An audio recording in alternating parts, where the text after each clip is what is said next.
Thank you for visiting our channel. The past few days have been quite a ride for the European residency by investment space. First, Ireland's Justice Minister Simon Harris announced the closure of the popular Irish IIP program. Then later in the week, Portuguese Prime Minister Costa confirmed his government would end the Golden Visa Program.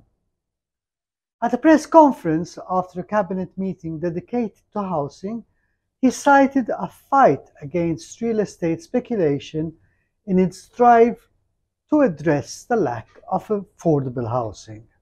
My name is Trafford, co-founder of Portico Bridge, a firm that helps high net worth and ultra high net worth individuals just like yourselves achieve travel and financial freedom by becoming global citizens.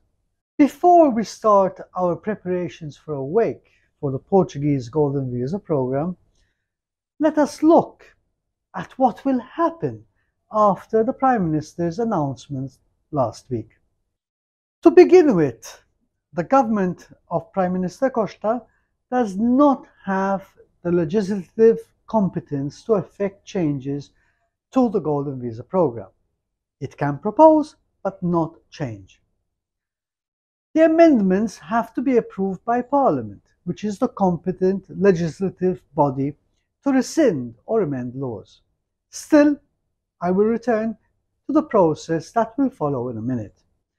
However, during the press conference, the Prime Minister said those granted at their end are subject to evaluation.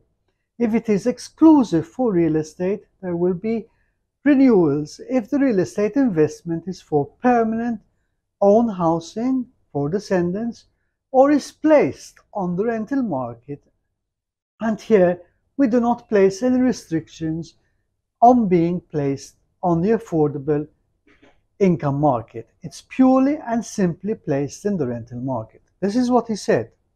So of all the things said during the press conference, to me this is the most concerning comment, not only for current Golden Visa holders but for all property owners in Portugal and throughout the Union.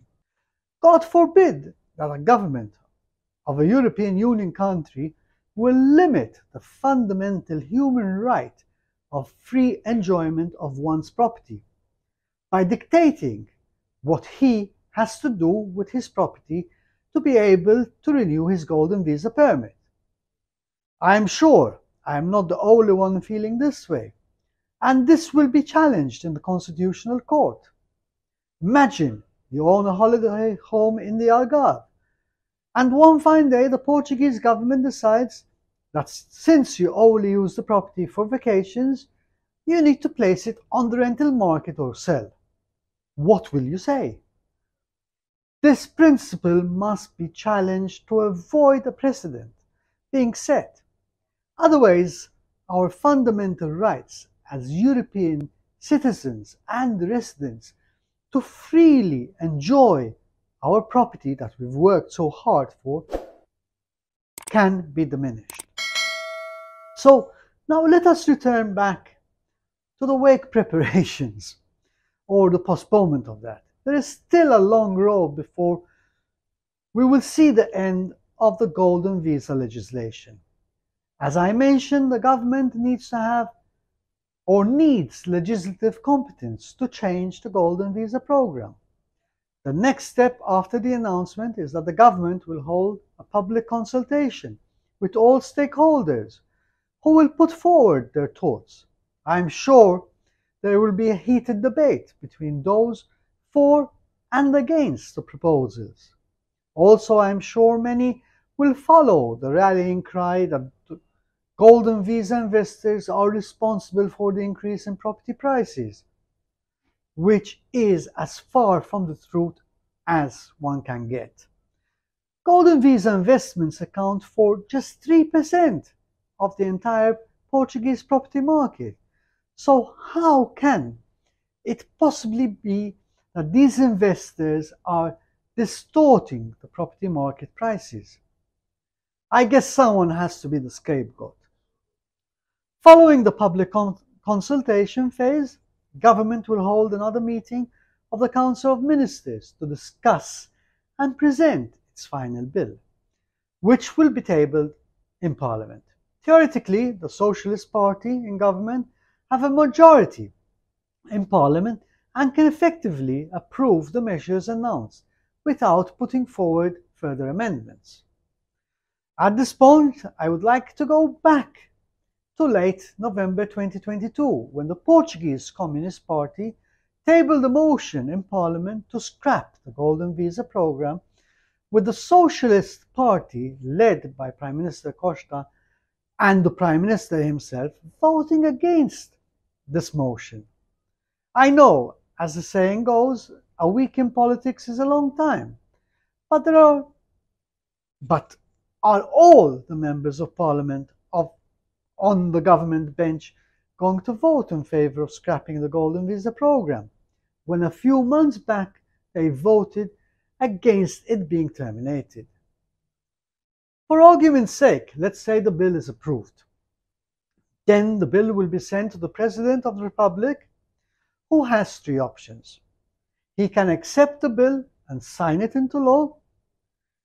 He does not accept the proposal as worded and returns it to Parliament for further amendments, or the President agrees with the bill but requests the evaluation of the Constitutional Court.